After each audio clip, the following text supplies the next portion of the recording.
欢迎来到热点新闻频道，请订阅并关注以获取最新资讯。邓为邓恩熙合作百妖谱能否破僵局？换角风波后或再创佳绩。古装剧《百妖谱》郭敬明接手之后，经历了他从没有过的选角难产，而他的男主迟迟等不到女一号搭戏。比起着急进组拍戏，邓为想要在内娱站稳脚跟，最先做的事情是挑一个好剧本，只有这样他才不会烂剧加深。现在不是他挑选搭档的时候，而是搭档挑选他。在空窗期等了半年这件事，对邓为来说特别煎熬。闲赋在家，在邓为看来已经没有那么可怕了，不乱接戏才是最要紧的。不过邓为是幸运的，因为他遇到了眼尖的郭敬明。在他跟其他小生竞争的时候，是郭敬明发眼睛照片锁定他，男一号终于有了着落。明明刘些宁是候选人里流量最大的，结果他却是最会算计番位、想得最多的人。不过刻在刘些宁心里的是咖位，从他对待平番的要求上就可以看出来。因为自己想上一番，所以不接受二番地位，面子在番位面前永远都率先低下头。而郭敬明的剧组规矩过于简单了，他认为既然男主定了邓为，刘些宁就要被迫接受二番的地位。刘些宁是委屈的，他好不容易走红，如果不为自己争取，或许他以后只能给别人做配。他只是活得太现实了，这一点刘些宁并没有错，尤其是他懂得为自己谋划，善于借力打力。就在剧组马上要开机的时候，看到番位谈不拢，就知道一定没人会退让，所以郭敬明跟邓为根本不用再等他点头。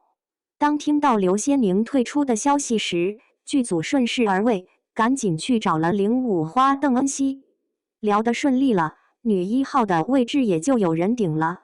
这下给原著粉看得蒙圈了，赶紧去翻邓恩熙的履历，此时恨不得拿放大镜看他到底行不行。在大家看来太冒险了，不过在郭敬明看来一点都不冒险，完全是看中了邓恩熙的少女感，一点都不冒险。不过比起找流量，郭敬明更想找个不作妖的。只不过没想到邓恩熙的演技也被人群嘲了，甚至还被人喷全程撅嘴瞪眼。刘些宁心里一直想要平番待遇，这一点业内早就看出来了，粉丝拼命夸他古装清冷，就是想证明他有一番实力。而且刘些宁是流量花，带的数据多，跟邓为搭戏，平台是放心的。只不过刘些宁没想到自己的团队这么不松口，在郭敬明拒绝平番之后，他竟然直接辞演，真是太刚了。辞演失败的刘些宁竟然跟剧组彻底闹掰了，甚至还拉踩了一波。就算刘些宁想要瞒着粉丝自己是因为番位低走的，网友的嘴只会越来越毒，根本瞒不住。05年出道的邓恩熙虽然比刘些宁年纪小，但是当番位成为全网热搜话题的时候，邓恩熙都是老老实实接下二番，自己就像乖学生一样。倒是刘些宁更加像老油条一样，心态没有那么放平。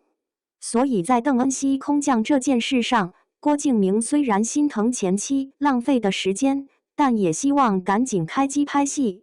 毕竟男一号已经等了快半年，如果继续拖下去，邓为会吃更多的亏。